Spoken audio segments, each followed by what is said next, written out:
era que Hungría ha perdido lo que es Transilvania, Siebenbürgen, con una fuerte población de lengua húngara y alemana, Valachai, el norte de Serbia, la Eslovaquia, todo eso era Hungría, un gran país, y los húngaros todavía hoy en día sufren de la amputación territorial ocurrido por los tratados después de la Primera Guerra Mundial, lo que explica un poco la política de Orbán, el primer ministro húngaro.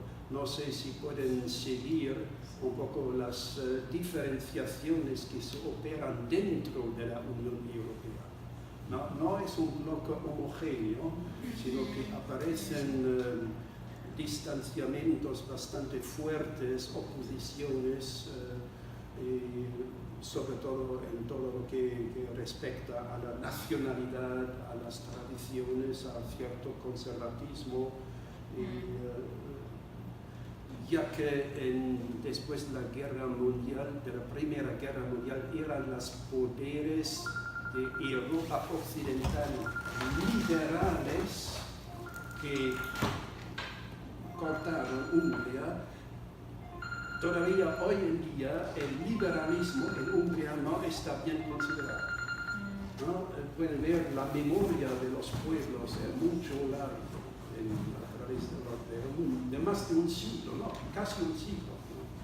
No sé lo que pasará en 2 años cuando celebran un centenio. Y Polonia es incluso más complicado, ¿no? Ya que no ha existido como Estado durante más de 150 años, ¿no? Y ha resurgido después de la Primera Guerra Mundial, pues la opresión durante la Segunda Guerra Mundial, la opresión soviética, la resistencia a partir del catolicismo, el catolicismo dividido en parte las ramas liberales, las ramas conservadoras, es muy complicado.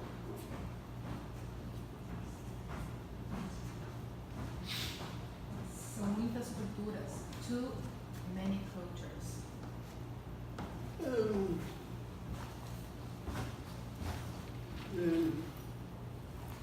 Bueno, ya estamos en el centro del debate. Son cultures. Cultures a veces un concepto global que recubre lo que uno tiene que identificar y analizar, ¿no? Es una metáfora que esconde la realidad.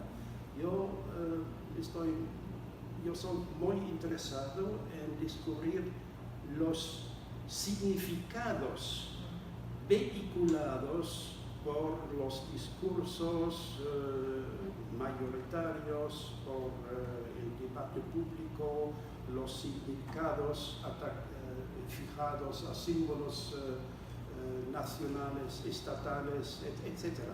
Y los significados son diferentes según el desarrollo histórico, ¿no? Por ejemplo, todo lo que en Francia se llama nacional, Bibliothek Nacional, en Alemania es Staatsbibliothek. ¿Por qué? ¿No? La biblioteca del Estado, ¿no? Como si es una grande entidad representando a la nación. Y en ese sentido hay desarrollos diferentes según la historia social y política de los países europeos. O el significado de la palabra folk, de pueblos, ¿no? Que existe en Suecia, en todas las lenguas escandinavas, pero ha tomado un significado muy diferente asociado a la política social del desarrollo de un estado de bienestar. En Suecia, Volksheim es una palabra mucho valorizado en Suecia, mientras que en Alemania, debido al nacionalismo étnico feroz durante los años 30, 40, ha utilizado verso un significado negativo. Y por eso identificar los significados vehiculados por la lengua y forjados a través de los procesos históricos socioculturales, eso es muy interesante, es un aspecto importantísimo en el estudio comparado de la educación, ¿no? En todo lo que toca a la educación superior, a las universidades, incluso lo que es una universidad, ¿no? Se acumulan diferentes nociones y imágenes, ¿no? So, nós temos uma palavra para isso em português, polissêmicos. A lot of senses for one word. Yeah.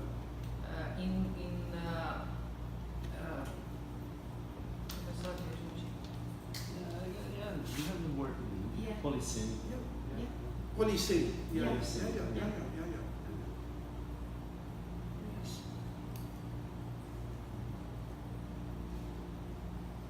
But I guess we already started. Yeah. E quizás, estamos um grupo muito restrito aqui, pero vamos quedarnos aqui ou acá? Acá. Acá. É muito difícil essa distinção entre aqui e acá. Quando digo acá, me corrigem e dizem aqui. Quando digo aqui. Pero nós quedamos nesse salão lá, às 4 horas por aqui, charlando. E nós eu havia dito, repito agora, né, que hoje seria um dia absolutamente imprevisível em termos de público. O professor Jürgen Schiller estava ciente disso, que poderia ter 5, poderia ter 10, 20, né? E somos então aqui 6, está bem, somos em 7. Estávamos pensando muito aqui nos egressos. Muitos falaram que não podiam, é natural, é compreensível também. A data não é tão favorável.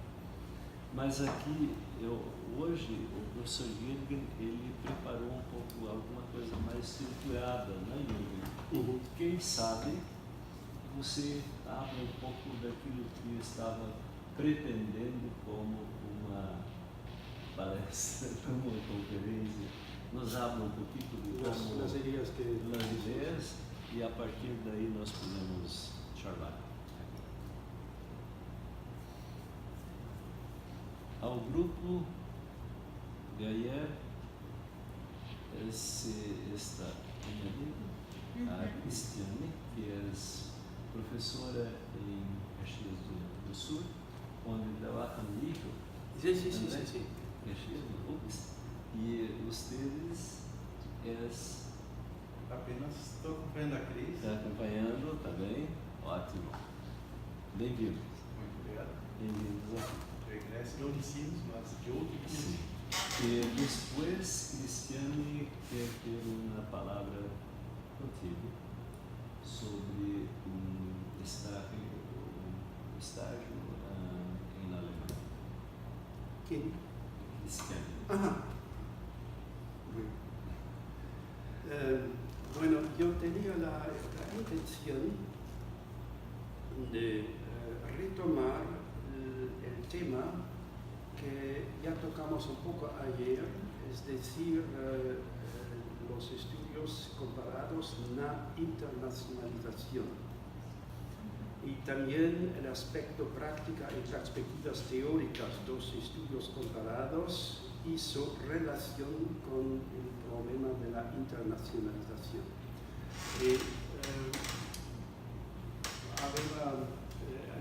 Había idea de referirme a un proyecto de investigación conducido en Berlín hace una década aproximadamente, de la que pueden encontrar un artículo en el libro distribuido ayer.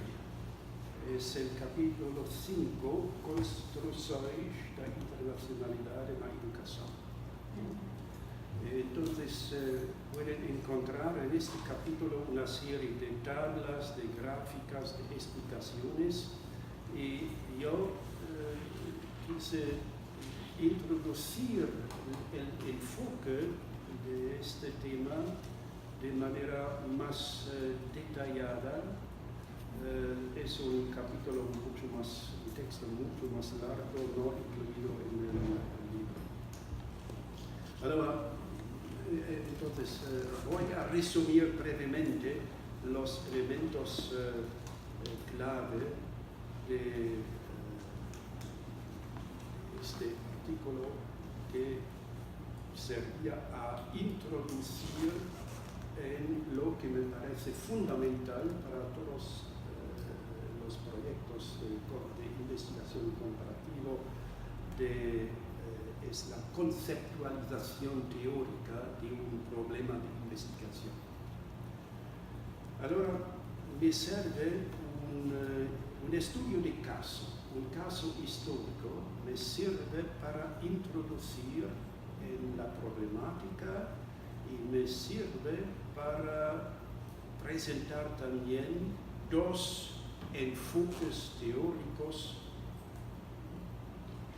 de cierta manera opuestos, a través de los cuales ver problemas, datos, fenómenos que no se pueden identificar sin esos objetivos. Es un estudio de caso que se refiere a un periodo clave en el desarrollo del Japón moderno, es decir, las últimas décadas del siglo XIX, después de lo que se llama la revolución o la restauración Meiji. Meiji, según el nombre, el apellido particular adoptado por el primer emperador del Japón moderno, ¿no? Los emperadores adoptan, siempre cuando entran en Fu, adoptan un apellido particular y todavía significado particular. Hasta ahora cuentan su calendario según el año del reino de cada emperador. Cuando estuve en Japón he aprendido que nací en el año 26 de la era Shunpa. Cada uno sabe lo que es. En este siglo, la época Meiji. Y se trata de un joven intelectual japonés que había recibido ya como uno de los primeros japoneses educados en el occidente, había recibido una formación en Inglaterra y unos años después, en 1872, fue nombrado el primer embajador del Japón moderno a Estados Unidos. Se marchó a Estados Unidos, cruzó el Pacífico con la misión de estudiar profundamente en todos los detalles el funcionamiento y la organización del sistema político estadounidense y del sistema educativo.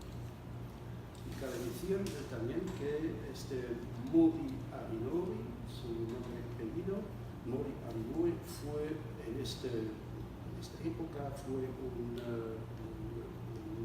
partidario convencido de las ideas liberales surgidas de las luces europeas.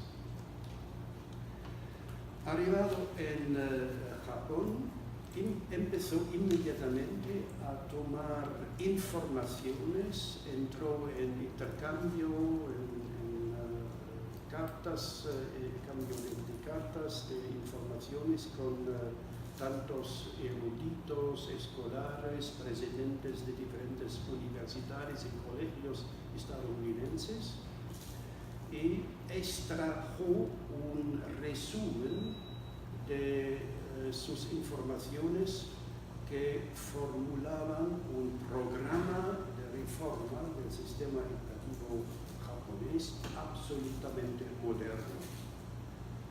Moderno en lo que toca a las estructuras del sistema educativo moderno, en lo que toca a los principios de lo que es de los principios que rigen un sistema educativo moderno, principios tal como la distinción entre educación general y profesional, el reconocimiento igual de escuelas para chicos y chicas, aunque con contenidos distintos, la importancia acordada al desarrollo integral, físico, intelectual, moral del individuo y también la importancia acordada para elevar el nivel de desarrollo general de la nación en todos los campos de la ciencia, la tecnología, en el ámbito del orden político y social, así como lo que se refiere a su fama y por influencia política internacional. Y finalmente, no solamente las estructuras modernas, los principios modernos, también resultaban muy modernos los efectos a largo plazo esperadas de tales reformas educativas. Efectos como el progreso, un concepto clave introducido en el Oriente, el progreso de la sociedad en todos los aspectos, económico, material, científico, político y moral. Y propagando defendiendo, pugnando por el progreso, Mori utilizó los ejemplos clave, las sociedades de referencia, los modelos Estado o los estados modelo, Estados Unidos, Gran Bretaña, Francia y también Alemania, específicamente después de la victoria de los ejércitos prusianos en la guerra franco-prusiana de 1970-71. Su resultado, su resumen puede resumirse en su expresión: en una nación, educación significa posición e influencia entre los poderes del globo. Y aunque lo que se gasta en educación se ahorrará 100 veces en ejércitos y policía y en tribunales de justicia. Son entonces recomendaciones de reforma que a través de sus memoranda enviados al Japón, traducidos más tarde al chino, traducido después del chino al correo, es decir, difundidos a través de toda el Asia del Este, por medio de esas recomendaciones penetraron en el debate intra-japonés los principios y ideas que muestran rasgos de una impresionante modernidad. Y estos memorandos se leen casi como argumentos de lo que una reciente corriente de la investigación sociohistórica mencionado ayer, el neoinstitucionalismo realismo sociológico, de lo que esta corriente sociológica ha identificado como los elementos clave de lo que llaman es una expresión tomada del título de un artículo muy interesante, es en inglés World Cultural Developmental Account and Educational Ideology, ¿no? World Cultural Development Account, explicación del desarrollo, explicación cultural del desarrollo a nivel mundial y ideología y programas educativos, de política educativa. La demostración de tal modernidad viene sugerida por un lado, por la asombrosa correspondencia entre los principios de la política educativa y social que Mori extrajo del ejemplo estadounidense y de los que los neoinstitucionalistas llaman los mitos legitimadores institucionalizados. Son los mitos del individuo, primero. Segundo, el mito de la nación como agregado de individuos. Tercero, el mito del progreso nacional e individual. Cuarto, el mito de la socialización del individuo y de la continuidad del ciclo vital. Y finalmente, el quinto elemento, el mito del Estado como guardián de la nación. Lo llaman mitos como son explicaciones, accounts, reglas generales o rules, y que se convierten entonces en programas de acción o ideologies. Y es una de las suposiciones básicas de esta corriente sociológica de que la sociedad se construye a partir de tales elementos esencialmente culturales, imaginados, pero que adquieren una fuerza impresionante e imprimen su carácter sobre los actores y la acción pública. ¿Por qué? Porque sirven de legitimación de la acción de los actores en diferentes ámbitos. Es una idea que retoman de la organización, de la sociología de las organizaciones. Organizaciones tienden a emprender acciones para legitimar su propia existencia y su progreso y su desarrollo, no necesariamente porque son soluciones de problemas adecuados, sino que son soluciones adoptadas por otros relativamente importantes que sirven de legitimación. Y por eso desarrollan estos sociólogos un modelo bastante complejo para explicar la difusión, un elemento clave, la difusión de los mitos esencialmente modernos a través de una sociedad y después a través del mundo más o menos global. Los elementos clave son el Estado, la nación, el progreso y la educación. Y tienden a presentar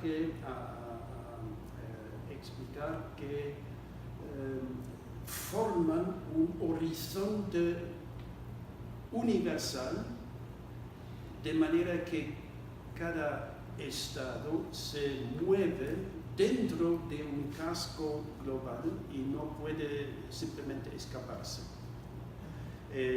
toman el ejemplo de una isla que emerge del Pacífico o del Atlántico, una isla desconocida antes, y ya dentro de 2 décadas adoptan un Estado, establecen ministerios, promulgan leyes, todos los atributos de la modernidad, no se pueden escapar. Es There is no alternative. No alternative. Es el enfoque del sistema mundial. Hay un enfoque muy fuerte que se inspira de los trabajos de un gran historiador francés, Ferdinand Braudel, de Immanuel Wallerstein, que está basado en la historia del desarrollo económico global y de la economía política con ciertos acentos neomarxistas, y hay esta corriente neoinstitucionalista desarrollada por John Mayer y Francisco Ramírez y un grupo creciente de doctorandos, de jóvenes investigadores en la Universidad de Stanford. Ahora los dos ya son eméritos después de una serie de años.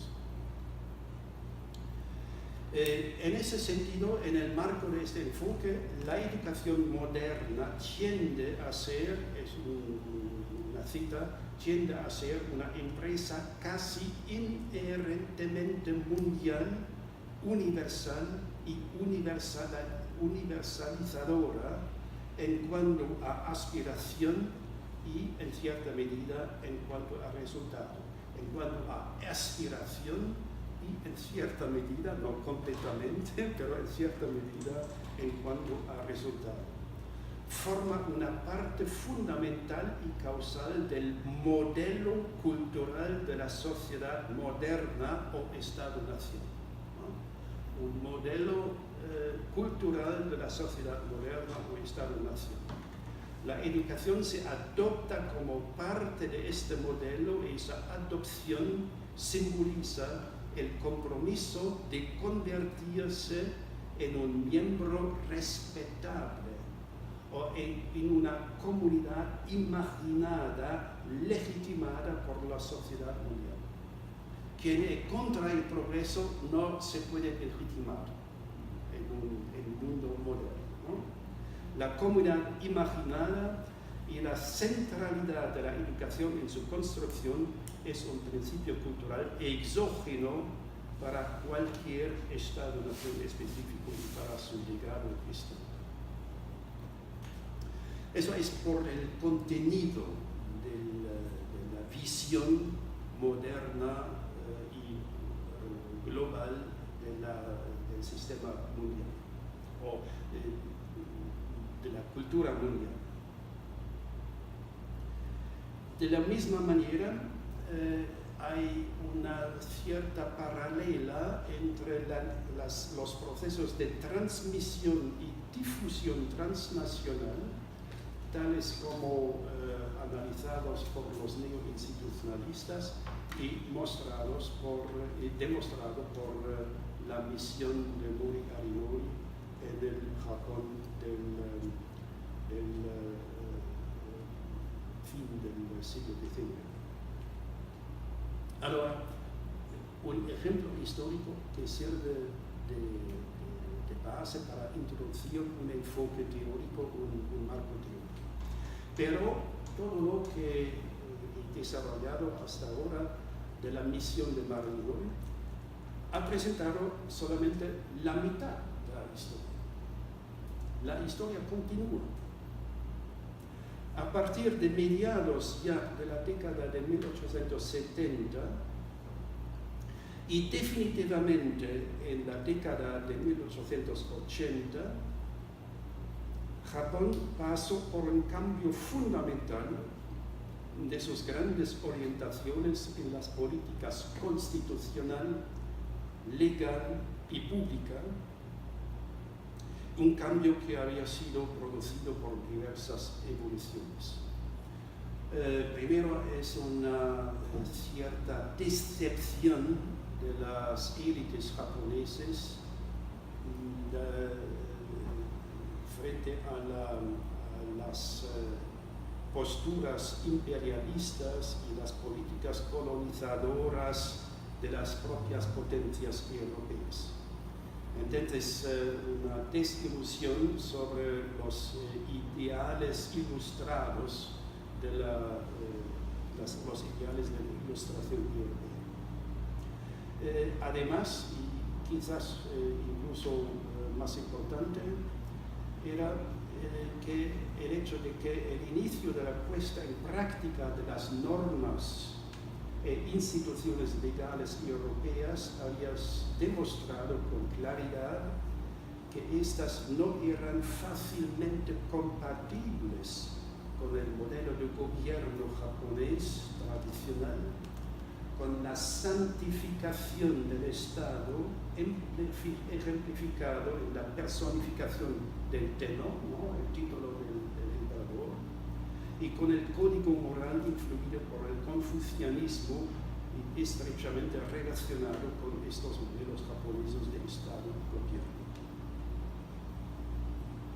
Entonces, al enfrentarse a estos problemas, las élites reinantes de la era Meiji fomentaron una redefinición de largo alcance de las políticas constitucional, legal y educativa del país. Mientras que en la década de 1860 todavía admiraban sin reservas todo lo que viniera del occidente, a partir de la década de 1880, esas élites resaltan la necesidad de una estrategia de modernización alternativa, diferenciada. Por un lado, estaban dispuestas a adoptar selectivamente la tecnología occidental. Por otro lado, se propusieron preservar y reformular el orden social y el sistema de valores japoneses basados en el shintoísmo, en el confucianismo, considerado como superior a las instituciones occidentales. Con los cambios de largo alcance que tuvieron lugar entonces en el más amplio contexto del discurso social y político, en las percepciones de los problemas dominantes y en las necesidades específicas de orientación intelectual, se llevaron a cabo al mismo tiempo que una reevaluación de aquellas sociedades de referencia consideradas como modelos debido a su supuesto importancia y prestigio. Como dije antes, durante los inicios de la era Meiji, Estados Unidos y Gran Bretaña fueron considerados sin restricciones como estados modelos ejemplares. Desde principios de la década de 1880, sin embargo, fue a Alemania y más específicamente a Prusia a la que se elevó al rango de sociedad de referencia investida de autoridad. Ese cambio hacia una nueva sociedad de referencia estuvo estrechamente vinculado con el hecho de que los principios occidentales de individualismo y liberalismo quedaron limitados y finalmente fueron sustituidos por la completa subordinación del individuo a la autoridad del Estado, por una veneración hacia el emperador que lo elevaba a los ámbitos de casi un mito religioso y por un nacionalismo excesivo.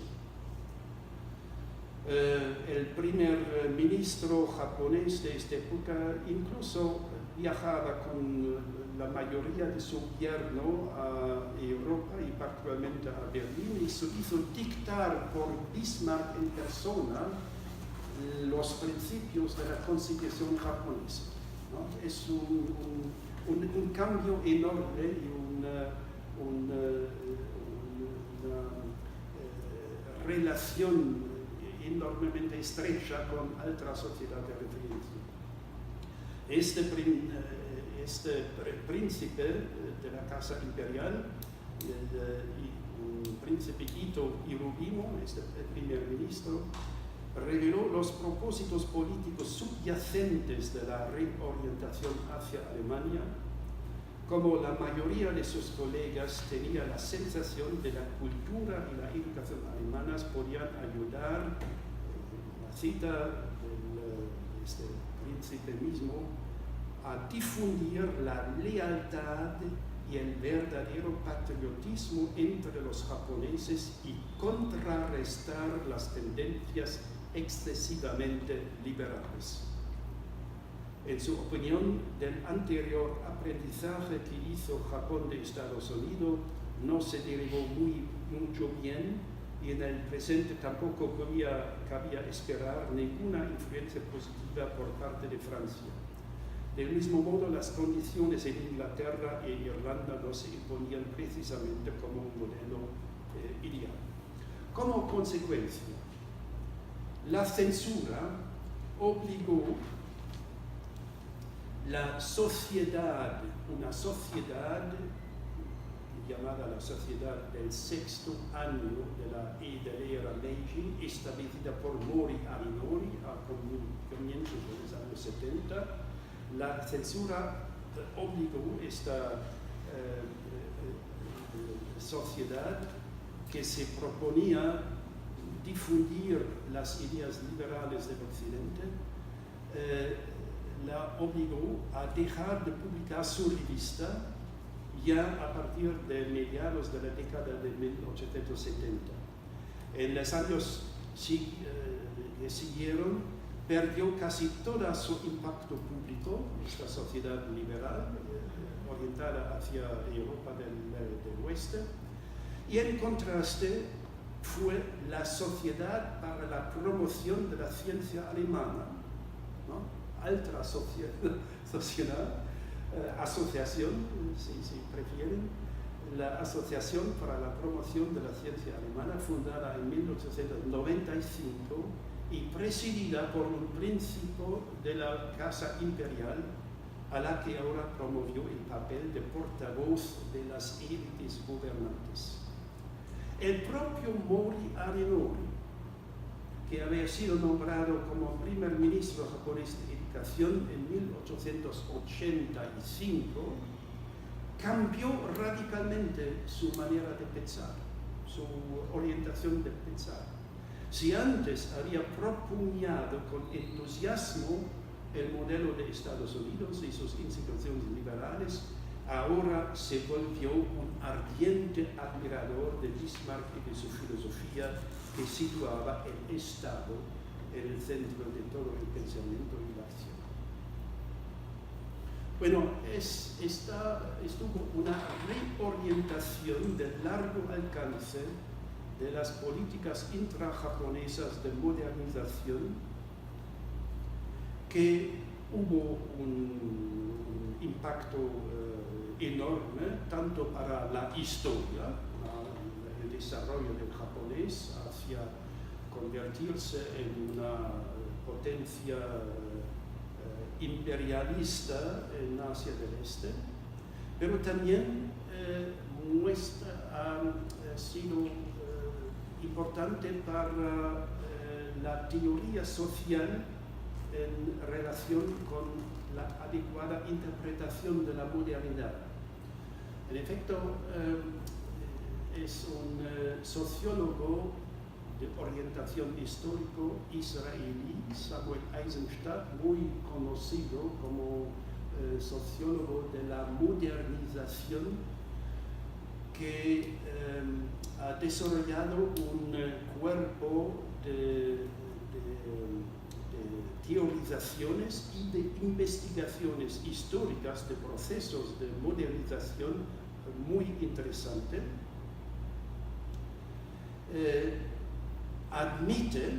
Eisenstadt admite, claro, que la modernidad representa un tipo novedoso de civilización global,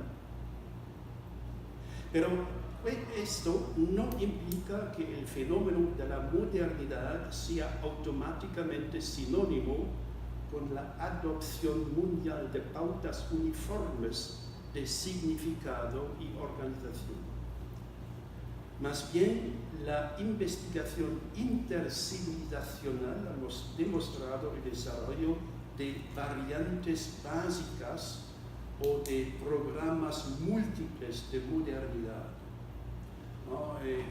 Bajo este título de Multiple Modernities, programas múltiples de modernidad, ha influido muchos trabajos en el campo de la sociología histórica de las últimas 3-4 décadas. Y exactamente, y también Eisenstadt ha dedicado un volumen de más de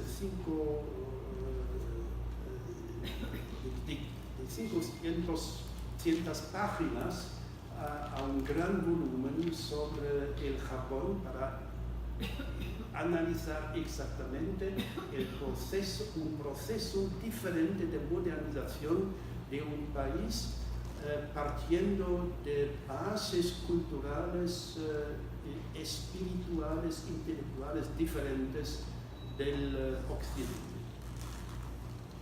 Y en este sentido, el caso japonés revela el potencial para desarrollar verdaderos programas de modernización autocontrolados, propios de configuraciones socioculturales determinadas, un potencial que hunde sus raíces en los propios recursos de estas configuraciones y en su capacidad para adoptar, transformar, apropiarse, recontextualizar selectivamente los modelos internacionales. Pero también el cambio drástico de las políticas japonesas de modernización y de las coaliciones reformistas destaca el papel crucial que suelen jugar las sociedades de referencia en los discursos difundidos dentro de las sociedades en el proceso de reforma, con la intención de clarificar las opciones para la reforma o de legitimar las decisiones ideológicas. El papel importante desempeñado por estas sociedades de referencia que no eran inscritos en una cultura mundial, pero operada a partir de las orientaciones internas al Japón. Los japoneses ellos mismos han seleccionado lo que se presentaba como más compatible con sus propias ideas, tradiciones y orientaciones. Ahora, tocamos a una variante de estudios internacionales, como el memorándum de Mori-Agnoli, traducido al chino, al coreano. Tocamos a una variante de estudios sobre otras sociedades, otras naciones, sobre otros campos. Un estudio que se puede caracterizar de manera un poco profesional como un comparatismo del cotidiano o comparatismo de la vida social. Este comparatismo de la vida social se puede rastrear hasta la antigüedad.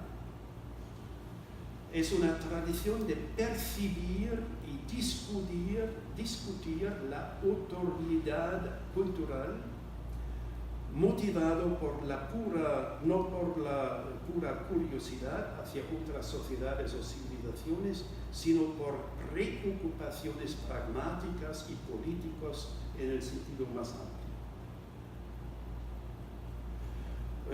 Estas formas de observación, de interpretación del otro pueden ser motivados por supuestas amenazas surgidas de otros grupos sociales o celulares, pero a la inversa, el interés puede haber surgido también a partir de las excelencias y atractivos aparentes en las instituciones de otras naciones, sociedades o civilizaciones.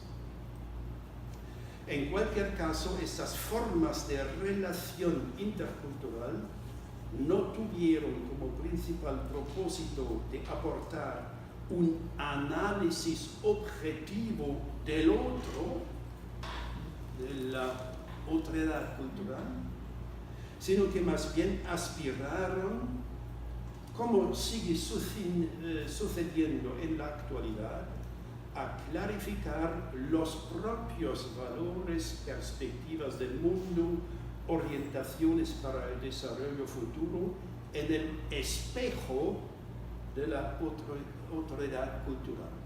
Y hay toda una serie de publicaciones que incluso ponen en el título de la obra la metáfora del espectro, ¿no?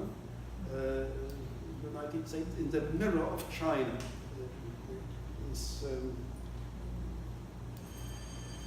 O un artículo citado en notas debajo, Europe in the Turkish Mirror. Europa se construye a partir particularmente del siglo XVIII en el espejo del otro, construido en la Turquía, el imperio otomán en esta época, un gran imperio, fue presentado con el contraste completo a Europa occidental. Aquí el liberalismo, la ilustración, la aceptación de la mujer, allí en el imperio otomán, en Turquía, el despotismo y la supresión de la mujer y su exclusión del ámbito público, ¿no? Hasta el siglo XVIII el contraste fue la cristianidad y el mundo islam, pero a partir del siglo XVIII es una imagen, un contraste secularizado construido a partir de estas referencias. Y este tipo de observar, interpretar y presentar como argumentos otros países, otras sociedades, las instituciones y organizaciones de otros ámbitos, se ha desarrollado en casi todos los campos, en la autotematización, la autodescripción de un continente como Europa o de naciones enteras, y particularmente en estos ambos que se han desarrollado a partir del siglo XIX como nuevos sistemas que requerían una organización precedentemente desconocida a largo plazo, como un sistema educativo o el sistema jurídico o otros sistemas de una sociedad moderna.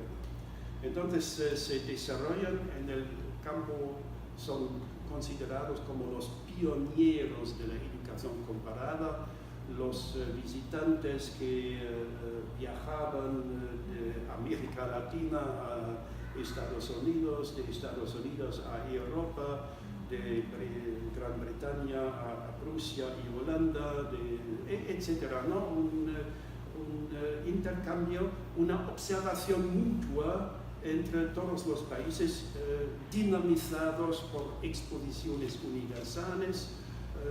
Los británicos observaban los productos industriales alemanes y amenizaban, bueno, es un problema, tenemos que mejorar nuestros sistemas de educación profesional, y recíprocamente los alemanes admiraban los productos británicos.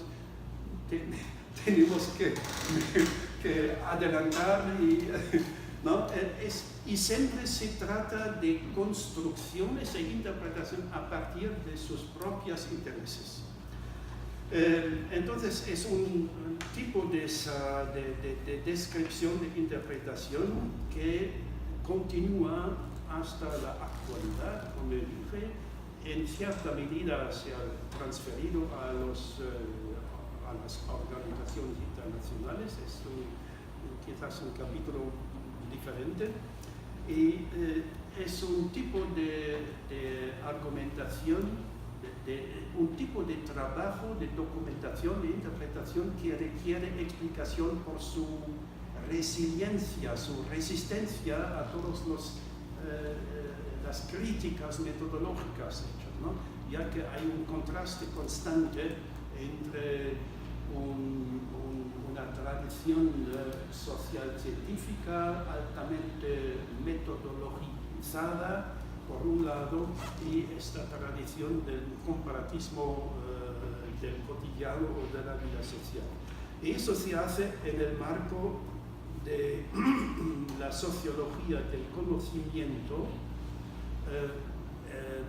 tomado de la obra teórica de Niklas Luhmann, un sociólogo alemán que ha desarrollado una teoría abarcante de los sistemas sociales autorreferenciales que se constituyen, se continúan por referirse a sus propios actos, ¿no?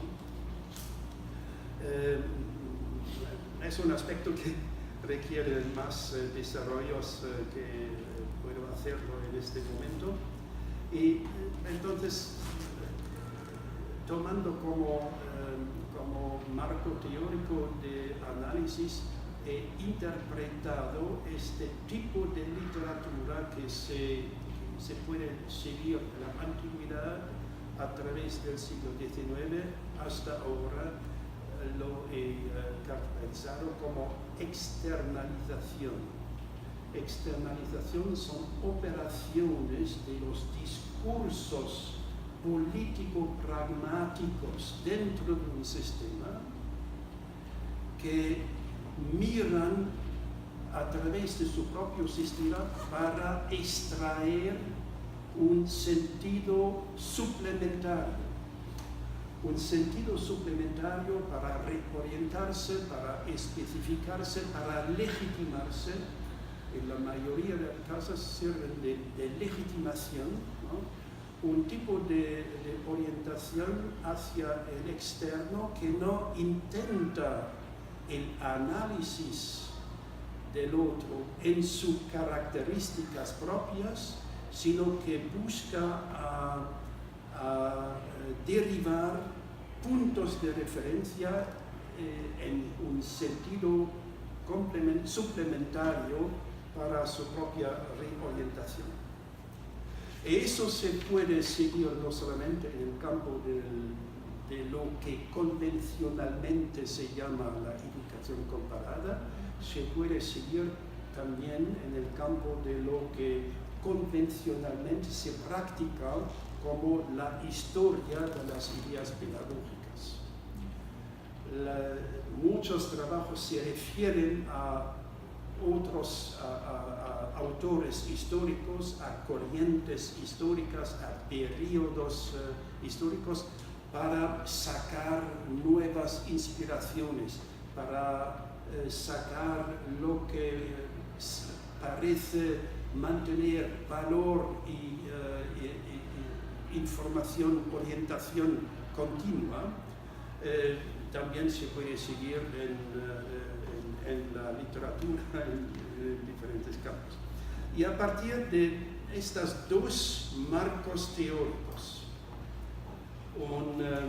una teoría de la emergencia de la sociedad mundial o cultura mundial a base neoinstitucionalista por una parte, y del concepto de externalización basado en la teoría del sistema autorreferencial, de los sistemas sociales autorreferenciales y en particular del sistema autorreferencial de la educación, a partir de estos grandes marcos teóricos de cierta manera compatibles, ya que tienen un enfoque común en la sociología del conocimiento, pero opuestas en otras orientaciones,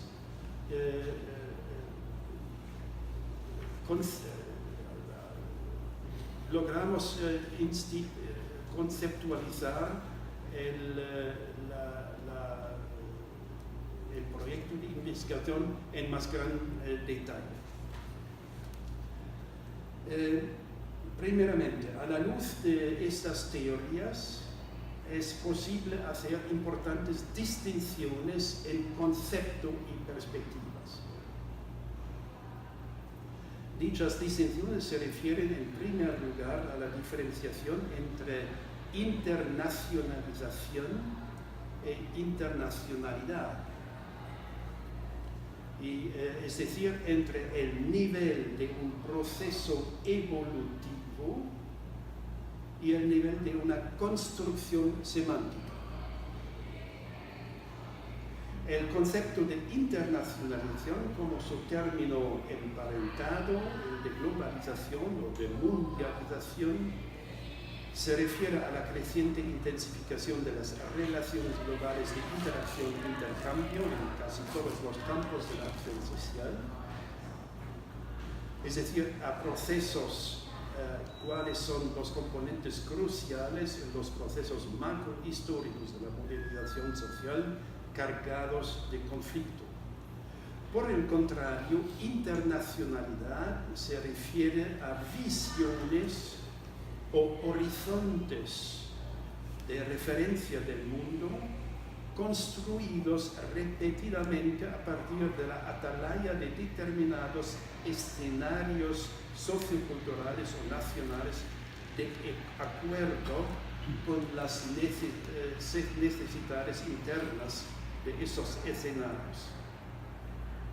En términos de perspectiva, los modelos de sistema mundial, como la concepción neoinstitucionalista, se centran en la dinámica evolutiva que impulsa la integración y la estandarización a nivel mundial. De acuerdo con ello, resaltan la interconexión en un único mundo.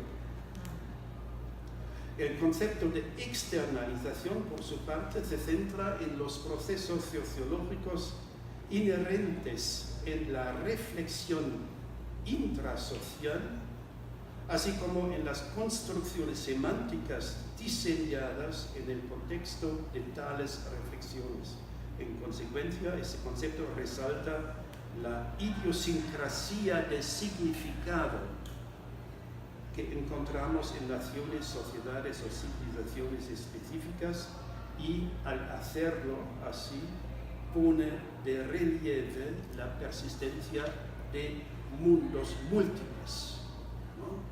Perspectiva dentro de un marco teórico se destaca el mundo único. Dentro de otro marco teórico se destacan mundos múltiples. Otro aspecto, de acuerdo con estas perspectivas, el concepto teórico desarrollado por el grupo de Stanford, el grupo neoinstitucionalista, asume la fructífera institucionalización del modelo mundialista de organización política y cultural. Como consecuencia de ello se cree el surgimiento de una política mundial o cultura mundial o un ambiente cultural transnacional que aspira a alcanzar aceptación universal. En la estructura de este modelo, las ideas centrales de Estado-nación moderno, como vimos en el caso histórico, las nociones del Estado-nación moderno, las nociones de progreso socioeconómico, se hallan estrechamente entrelazadas con nociones universales de escolarización institucionalizada y de desarrollo de la personalidad individual. Así, la concepción neoinstitucionalista resalta la difusión global de estas ideas. El modelo de la autorreflexión y externalización, por el contrario, destaca los mecanismos adoptivos que funcionan en los diversos contextos de reflexión nacional. Ese concepto se haya enraizado en la teoría más general de movilización social, según la cual la formación de un sistema educativo autónomo tiene lugar como un complemento a la diferenciación de una serie más amplia de subsistemas funcionalmente específicos de la sociedad. Entonces también es una visión de la modernidad. Al mismo tiempo, sin embargo, la teoría de los sistemas autorreferenciales tiene en cuenta explícitamente la variación regional o la variación sociocultural producida por la diferenciación funcional concebida como un esquema específicamente moderno de la organización social. Como consecuencia de ello, el concepto de externalización exige prestar una atención particular dentro de los discursos, tanto políticos, culturales, sociales y educativos, de las diferentes naciones occidentales a la recepción y transformación interpretativa de las situaciones mundiales relevantes, de los cuerpos de conocimiento y de los modelos educativos que se han configurado a nivel internacional. Otro aspecto, la concepción de Stanford destaca el papel fundamental que tiene un estilo de los estudios educativos, que es un estilo profundamente comprometido con modelos y métodos cientifistas para la diseminación mundial de ideas y políticas educativas centrales. Se basa fuertemente en disciplinas como la psicología y la economía, a través de las cuales aspira a lograr validez y prestigio universales. La concepción de Luhmann, por el contrario, concibe la concepción de la teoría educativa esencialmente, pero no exclusivamente, como reflexión del sistema. Es decir, que se trata de una forma de teorización que se halla estrechamente vinculada con las condiciones contextuales especiales, con las consideraciones de problemas de un sistema de referencia concreto y con los estímulos intelectuales y los potenciales autoevolutivos inherentes en los desarrollos previos de la teoría. De este punto de vista se percibe la reflexión del sistema educativo como una forma de teorización y producción de conocimiento que es inevitablemente específica de la cultura y por tanto idiosincrática. Se trata de una percepción ampliamente apoyada por análisis relacionados con la historia comparada y la sociología de las ciencias. Me paso aquí sobre otro proyecto precedente de esto, sobre la emergencia y las formas teóricas que han adoptado la ciencia de la educación o la pedagogía en diferentes campos europeos, en Francia, Alemania particularmente, con ciertos rasgos en España. Hay otros aspectos que quizás son un poco complicados para enunciar en este ámbito. Quisiera enfatizar un último aspecto. Como he dicho, el enfoque neoinstitucionalista pone el énfasis sobre la difusión de los mitos, programas, reglas y explicaciones al nivel mundial. Adopta entonces una postura difusionista. Y debido a su postura difusionista, los equipos de investigación informados, estimulados por este marco teórico, han favorecido los diseños de investigación que tengan en cuenta, si había datos, casi todas las entidades políticas reconocidas como Estados-nación, por ejemplo, todos los Estados miembros de la ONU o de la UNESCO, incluidas aquellas naciones que solo han obtenido la independencia en un reciente pasado. Debido a la gran cantidad de casos a examinar, los estudios relacionados con tales diseños de investigación se han inclinado por centrarse casi exclusivamente en series de datos que se pudieran gestionar mediante técnicas cuantitativas, estadísticas. Es decir, se basaron en fuentes altamente estandarizados, libros de textos, constituciones y estadísticas publicadas a nivel nacional o internacional. Por el contrario, las investigaciones emprendidas en el marco de este proyecto adoptamos un enfoque alternativo. El examen crítico se pretende en estos análisis se basa en una selección de unidades de comparación que, aun siendo menores en número, representan una gama máxima de variación sociocultural, política y económica, ¿no? Siempre es un aspecto importante en un examen comparado serio, introducir un máximo de variación, no comparar países muy parecidas una a otra, sino introducir un máximo de variación sociocultural, política y económica. Nos concentramos entonces en unidades analíticas, no unidades de referencia, ¿no? Es una diferencia bastante importante.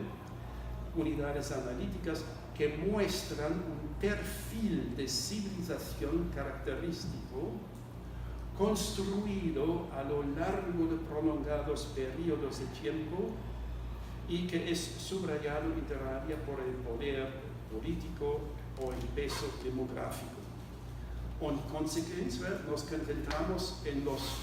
no nos encontramos en los nuevos estados-nación como Botswana, un caso que ha servido como principal ejemplo de apoyo en las tesis neoinstitucionalistas. El proyecto de investigación que estoy refiriendo se enfoca en unidades de análisis como España, Rusia, Unión Soviética y otra vez Rusia y China. Estos casos constituyen por diversas razones una serie de unidades analíticas particularmente instructivas para la investigación comparada. Primero, es una serie que permite un enfoque comparado que se aplica bastante más allá del simple análisis internacional a regiones con diferentes antecedentes de civilización. A Europa occidental, con la huella del derecho romano y del cristianismo latino, a Europa oriental, con el trasfondo ortodoxo, y al Asia oriental, modelada por tradiciones confucianas. Además, otro aspecto, las unidades analíticas circunscribe un campo de observación instructivo no solo para el estudio comparado, sino también para el estudio de procesos históricos. A lo largo del siglo XX, estos tres países pasaron por una secuencia de transformaciones políticas y sociales fundamentales. Entre ellos se incluyen el cambio revolucionario, sangrientas guerras civiles, espectaculares cambios del sistema político relativamente abiertos a regímenes autoritarios o totalitarios, periodos de apertura liberal hacia el ambiente internacional, seguidos por periodos de autoaislamiento dogmático, además de diversas formas de transición a partir de la década de los años 1960 hacia las pautas de organización liberal capitalistas de Occidente. Finalmente, en las tres naciones, las referencias a otros modelos extranjeros, a otros estados modelos, a otras sociedades ejemplares, han disfrutado una larga tradición, una tradición característica, y también han padecido disputas internas a las respectivas sociedades, impregnadas, por tanto, de un estatus muy ambivalente. Y estas referencias a otra sociedad fueron vinculadas a todos los problemas de modernización en España, en China, en Rusia, etc. Entonces, último aspecto,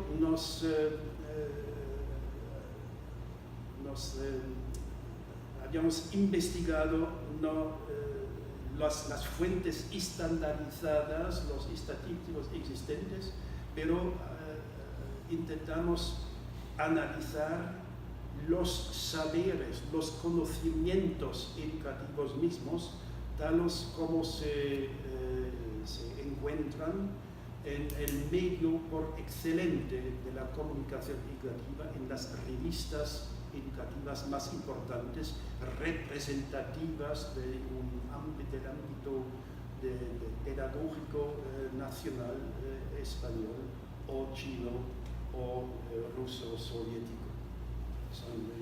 Eso es bien fundada por otros estudios en la historia o sociología de la ciencia que consideran las revistas de un campo disciplinar como el medio por excelencia de investigación.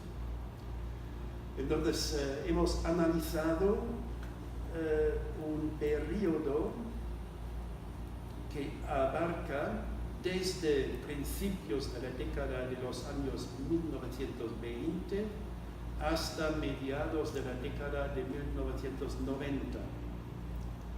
Para cada una de estas 8 décadas se han analizado, entonces se trata de una combinación de análisis comparado histórico. Para cada una de estas 8 décadas se han analizado 2 volúmenes anuales de las revistas españolas, ruso-soviética y chinas, elegidas respectivamente. Los análisis de contenido aplicados a estos volúmenes tuvieron en cuenta todos los artículos dotados de título y firmados por uno o varios autores, así como todas las citas contenidas en dichos artículos. Entonces fue todo un gran grupo de jóvenes investigadores trabajando conmigo. Los datos así obtenidos se agruparon según los siguientes aspectos analíticos directamente relacionados con las suposiciones presentadas antes. Centramos el interés primero en las proporciones entre artículos cuya temática era de carácter internacional, así como en artículos centrados en temas históricos. Evidentemente, estas proporciones variaron de un país a otro y dentro de cada país de un periodo a otro. Esas proporciones se tomaron como indicadores del grado en que los discursos relevantes en las tres sociedades nacionales estudiadas aspiraban a dar orientaciones de significado colectivo, recurriendo para ello bien a pautas y desarrollos organizativos identificados a nivel internacional, o bien a recursos de legitimación surgidos a partir de las propias tradiciones culturales e intelectuales de los respectivos países.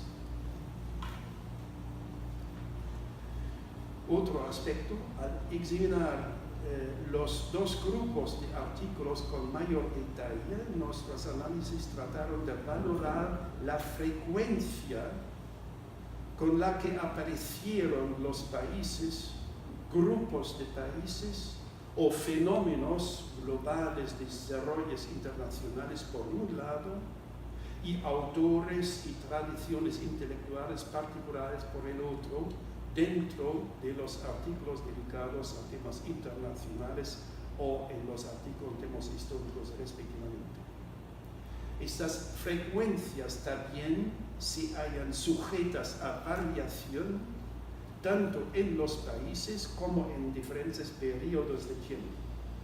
Se las interpreta, por tanto, como indicadores de la medida en que ciertas sociedades de referencia en los artículos internacionales o ciertas tradiciones intelectuales en los artículos históricos son distinguidos como modelos que vale la pena seguir como ejemplares importantes o relevantes para la importación, o por el contrario son rechazados como contramodelos evaluados en términos negativos. Para establecer adecuadamente juicios de valor de este tipo, se codificaron las descripciones de temas internacionales y las interpretaciones de tradiciones históricas encontradas en los artículos examinados de acuerdo con pautas de evaluación características. Es decir, que desarrollamos a partir del debate teórico, metodológico en el campo de las ciencias sociales comparadas y en el campo de la historia, desarrollamos a partir de estas debates internas una serie de pautas de evaluación que podemos utilizar para la codificación de cada artículo.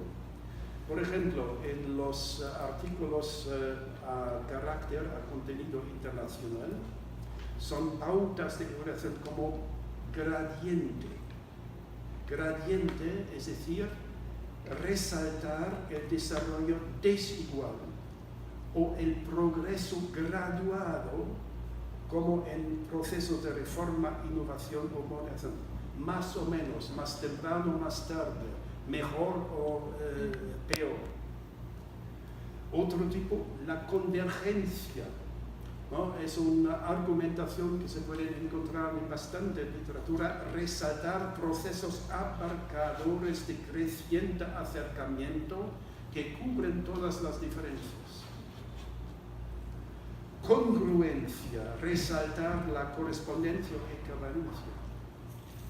La diferencia, resaltar el contraste.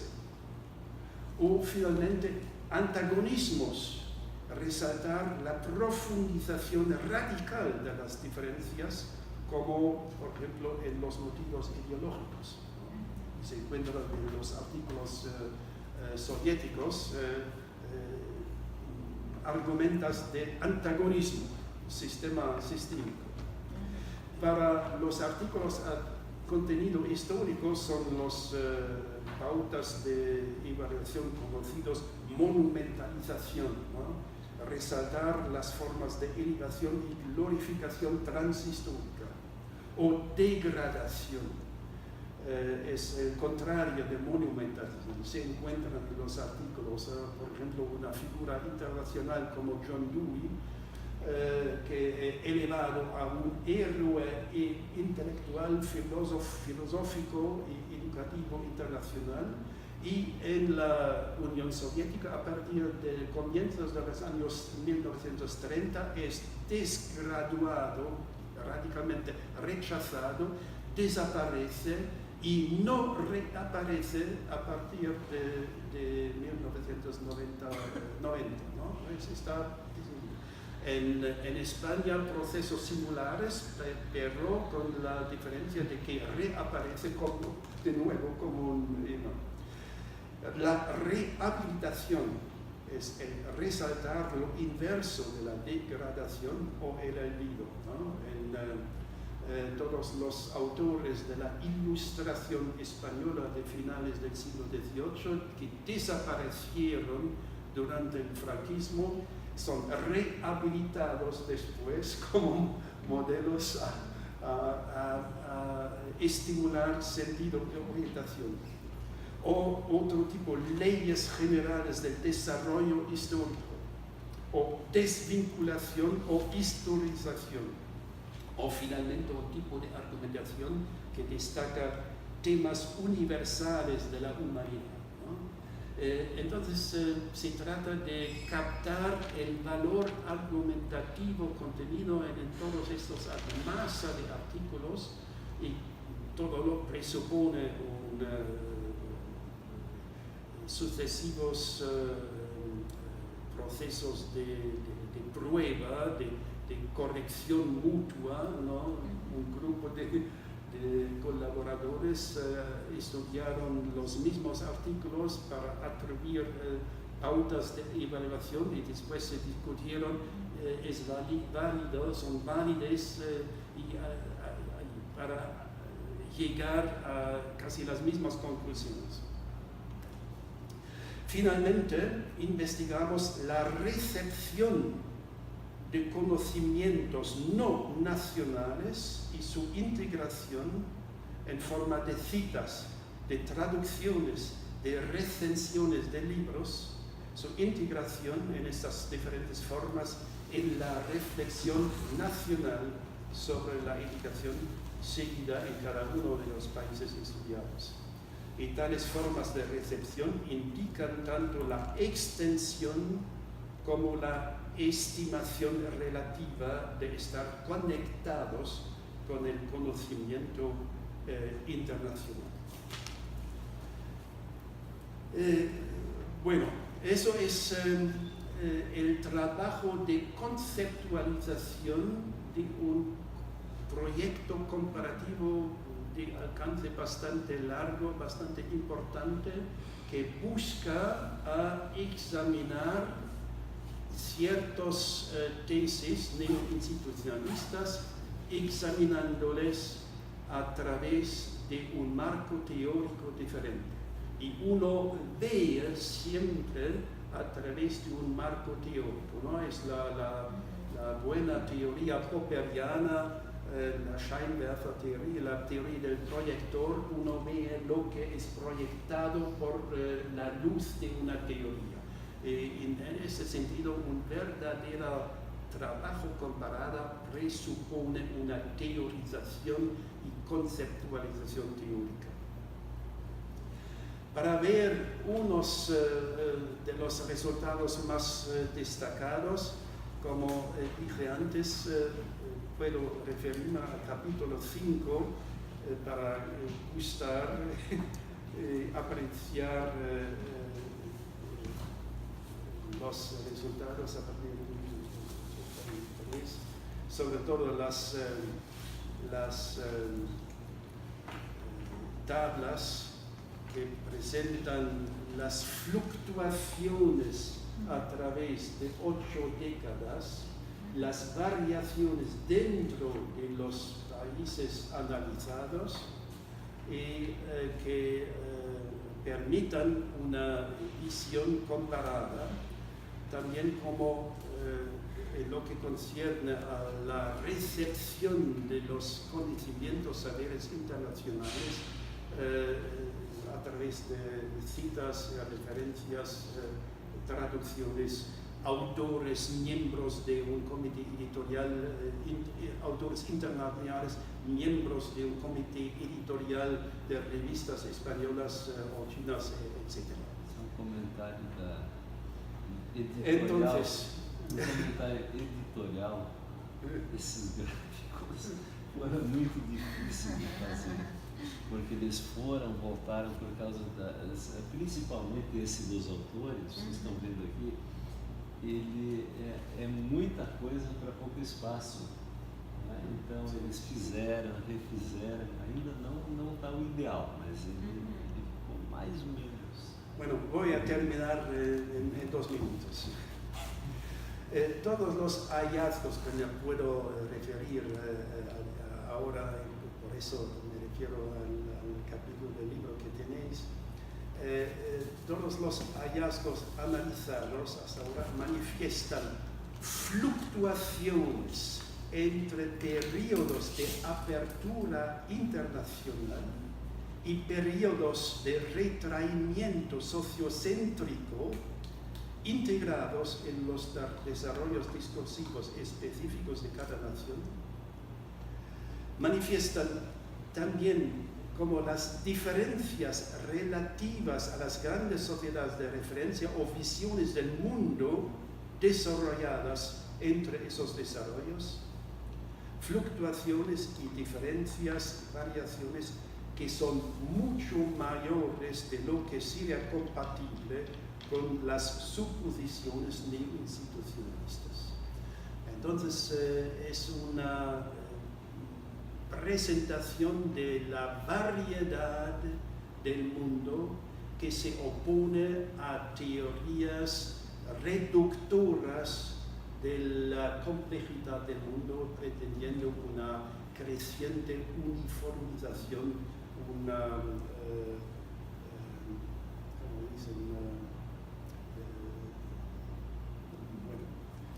ni siquiera la inclusión explícita de series históricas en nuestro diseño de investigación revelaron tendencias de convergencia claras, que es lo que pretenden las tesis difusionistas, ¿no? Una convergencia en el proceso no se muestra en todos los resultados. En lugar de eso, lo que resaltaron nuestros hallazgos es el hecho de que las tendencias de desarrollo, los modelos de organización educativa, las opciones de reforma y los cuerpos de conocimiento que han adquirido forma a nivel internacional son refractadas por estructuras de selección y por las necesidades de interpretación que son a su vez el resultado de fuerzas y tradiciones que vienen determinadas por fuerzas culturales, religiosas, políticas e ideológicas intrínsecas a cada una de las 3 sociedades estudiadas. En otras palabras, las pautas básicas que subyacen en estos hallazgos vienen gobernadas más bien por la sociológica de la externalización antes que por las fuerzas evolutivas que conducen a la estandarización a nivel mundial. En contraste con las potencialidades de un enfoque simplemente difusionista, es el concepto de externalización el que posee la capacidad no solo para reconstruir los significados procesados en la reflexión educativa, sino también para explicar los vínculos mediatizados por las necesidades cambiantes de significado suplementario entre la reflexión educativa y los característicos escenarios históricos y políticos. Y en ese sentido es una conclusión que subraya el carácter potencialmente crítico del análisis comparativo.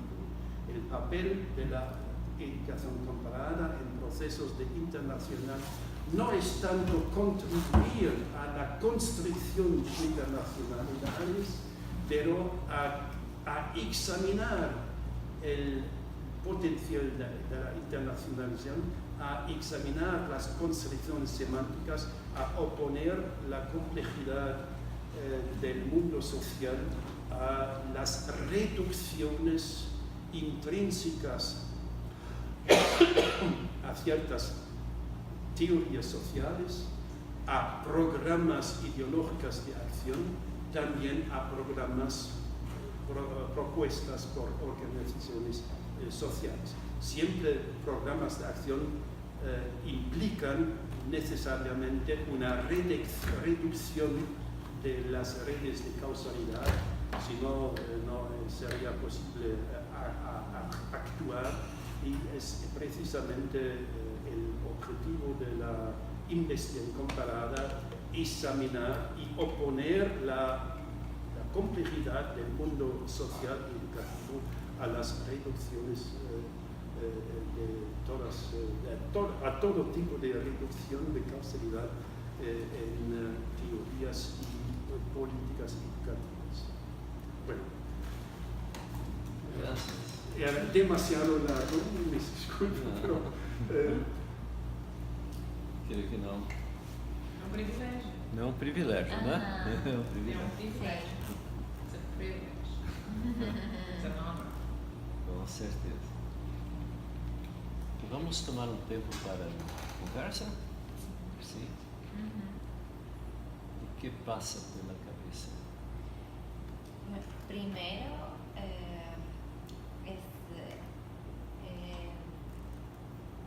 me pareció como la presentación de la investigación muy maravillosa. Parece que es un trabajo espectacular. Y cuando iba acompañando su relato, ahí pensé que usted presentó las unidades analíticas que llamaron de unidades analíticas y que no son unidades de referencia. Y me quedó esa duda de cuál sería la diferencia y por qué sí optaron por unas y no por otras. bueno, sociedades de referencia en general son sociedades que puedan o de las que se espera que puedan producir, que puedan abastecer ciertas orientaciones, un significado suplementario. Y muy a menudo se van a encontrar en la literatura son las cito un autor español de mediados del siglo XIX que está estudiando los países al frente de la civilización moderna del mundo, ¿no? Y en la actualidad son las world class countries. Es el mismo modo de pensamiento, ¿no? Entonces son los que son económicamente más destacados, que políticamente más poderosos y que eso es un nuevo fenómeno que según las evaluaciones internacionales han producido los resultados más destacados, ¿no? Entonces son Singapur, Shanghai, Corea. Japón ya ha pasado al segundo rango, ¿no? Y eso no son productivos en términos de análisis, ¿no?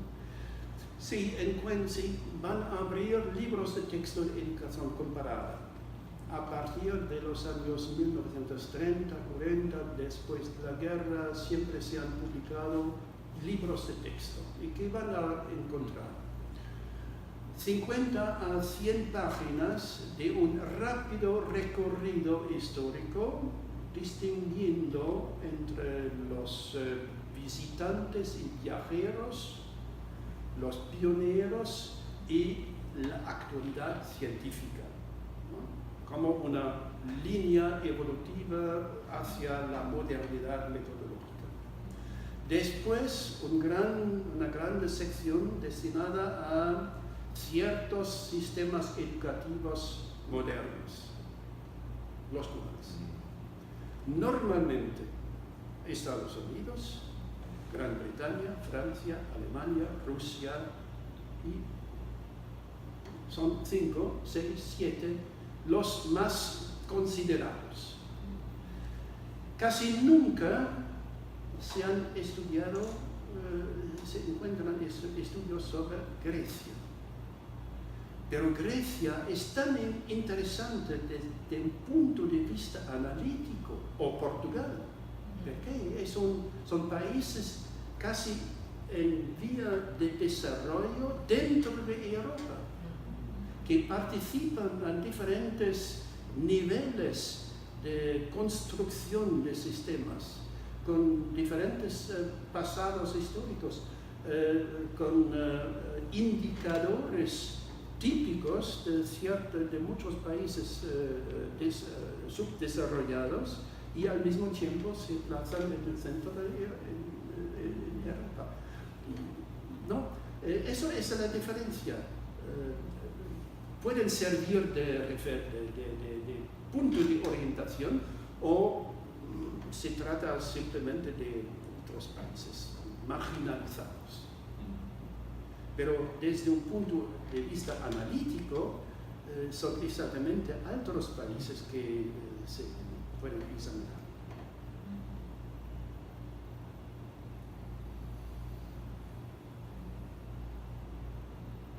Sí, se pueden encontrar las justificaciones de inclusión en estudios comparativos, países similares. ¿No? Si conocen un poco la literatura, ¿no? Y países similares, pero el interés exactamente es estudiar países que presentan un máximo de variación, ¿no? Estudiar relaciones teorizadas en el contexto de contextos variados. Eso es la esencia de la comparación. Y vamos a retomar esos elementos en el seminario, ¿no? En un capítulo clave con la distinción entre la comparación como método mental universal que aplicamos cada día, en cada oportunidad, en cada situación, y como método específico social científico que exige un establecimiento de relaciones entre relaciones. Pero es un poco difícil, vamos a retomar los textos la semana que viene. Uma pergunta que me ocorria em relação a países de referência, sociedades de referência. Pode-se universalizar esta ideia? Eu estou pensando aqui, Bolívia, com Evo Morales,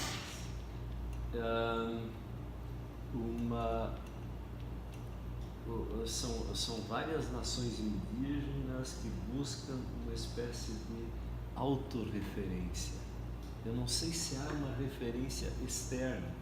Por isso eu estava mesmo brincando com essa ideia, se é sempre ou são momentos históricos que se busca mais algo de afuera.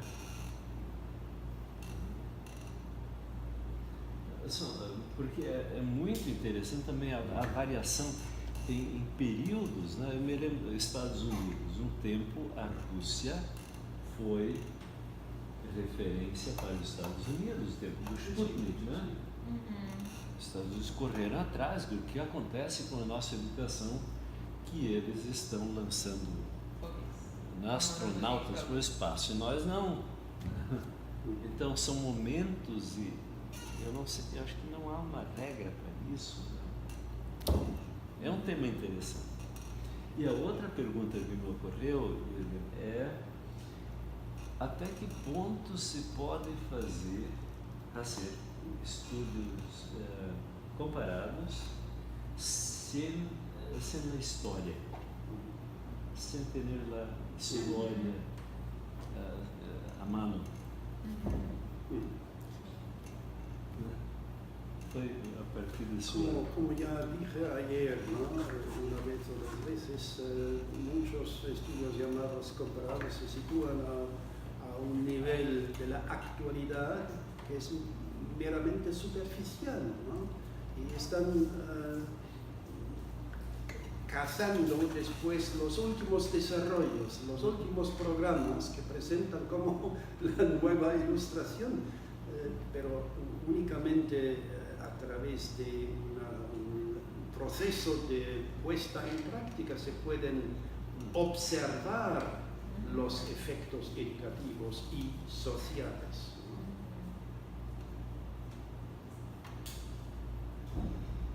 Hay una distinción defendida por algunos teóricos en el campo entre, la historia está estudiando la dimensión vertical y los comparatistas la dimensión horizontal, que es aberrante. O la geografía de la educación no quiere decir nada, ¿no?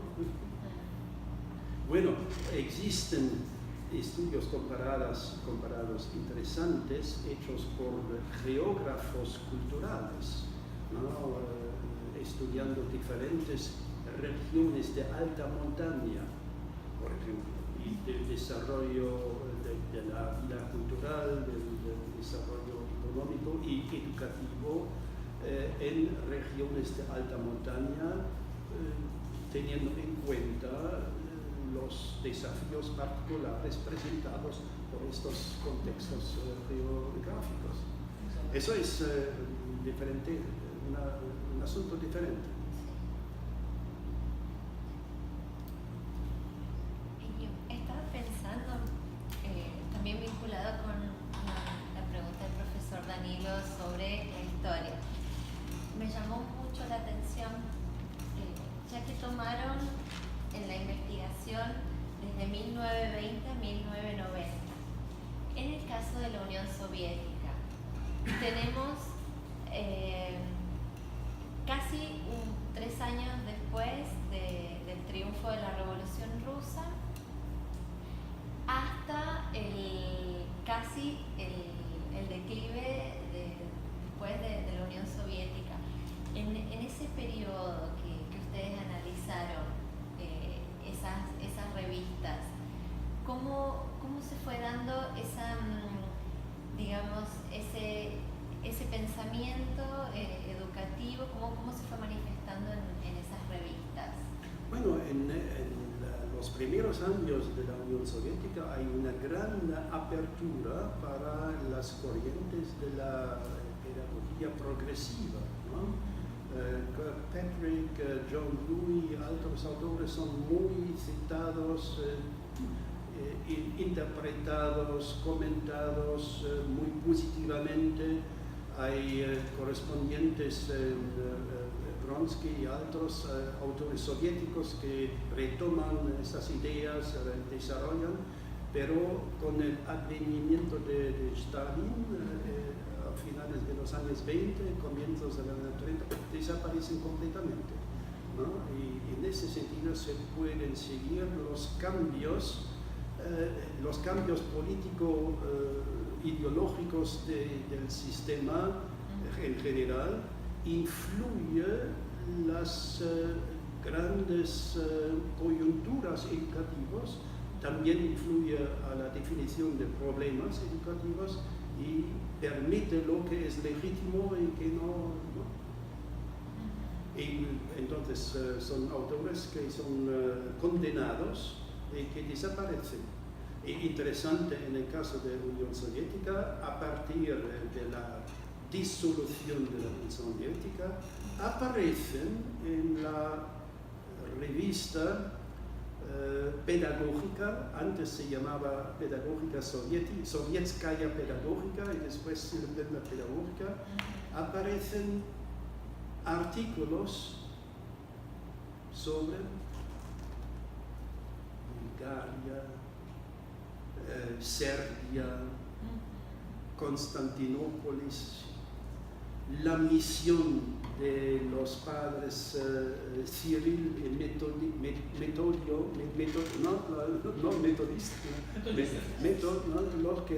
es decir, a partir del momento en el mundo socialista se disuelve, están creando, recreando, reconstituyendo el mundo ortodoxo como nuevo punto de anclaje intelectual.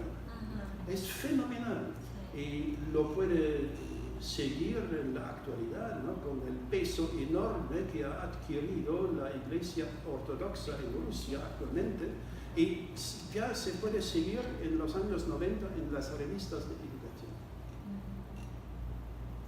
Y en ese sentido tiene un impacto. Uno toca a la realidad.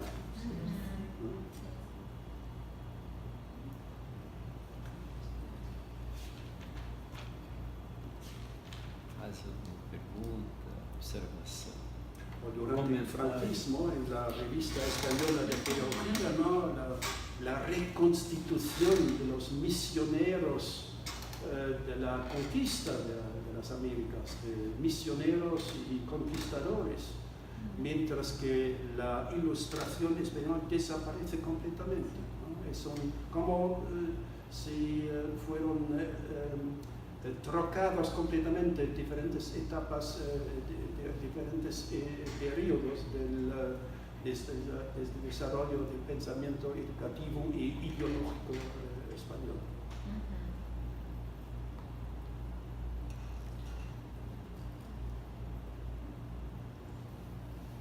Mais algum comentário, pergunta? Podemos parar por aqui? São 4h15. É hora também para um café, né? Então, professor Irving Schreiber, muito obrigado aqui graças por la exposición. No es tan elegante leer una gran parte de mi texto, pero no he practicado el español durante algunos años, entonces caído del cielo, uno se refiere a lo que ya está escrito, ¿no? El texto está en portugués, en grande parte, no todo, ¿no? Creo que usted... Sí, es una versión más abreviada, pero... lo esencial es, pero es y también son dos aspectos que vamos a retomar la semana próxima. Es la diferencia sociedad de referencia, sociedad de analítica en unidades de análisis, tipo de comparación todo tipo de comparación es un pensamiento en forma de relaciones, establecer relaciones entre hechos observables o relaciones entre relaciones, ¿no? Entre una operación mental universal y un método científico. Todos los contrastes van a desempeñar un papel importante para la comprensión de la mayoría de los artículos en el libro, y por eso es quizás útil haber un primer contacto a partir de un estudio de caso que me parece muy fructífero, el caso de Japón, muy fructífero, y a partir de unos arroyos partiendo de este caso histórico. Van a tomarlo y ¿qué es el objetivo de las comparaciones? Bueno, muy a menudo los comparatistas esperan producir algo de útil, hacer una propuesta, pero el poder verdadero, a mi juicio, es la buena explicación. Y como dijo un sociólogo de Berlín, director de un gran instituto de investigaciones sociales a propósito político, y gran comparatista, que dijo, si logramos bien las investigaciones, logramos producir buenas explicaciones, y haciendo así tenemos que decir al mismo tiempo que las causas identificadas no se pueden transferir a otros contextos fácilmente, ¿no? Entonces, buenas explicaciones y las críticas, la función crítica, que a mi juicio básicamente es fundamental.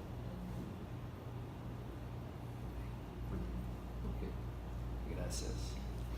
Foi realmente um privilégio esse momento aqui com o professor Scherer. Creio que foi algo que não vamos esquecer e vai estar gravado aqui na Gama. Está registrado aqui. E esperamos poder compartilhar com outros também. Que talvez não pode estar aqui por vários motivos, não se sabe. Deles que é a sexta-feira. Gracias por su atención y por su paciencia. E agora nós podemos ir até Cristiane quer falar com o professor Scherer. Então tu podes falar com ele, quem sabe até no café, que tomou um café. Tu quer falar comigo? Também podemos tomar um café. Vocês também podem tomar um café. Acabei de tomar o meu. Tá bom. Eu não vivo sem café, né? Isso. Mas então, Julieta, nós vamos falar e depois nós vamos né? Então, Cristiano, você também pode ficar aqui ou pode sentar lá fora. Melhor, né? Ninguém é de ferro. Tá muito frio aqui dentro. Está frio. Banana rusa.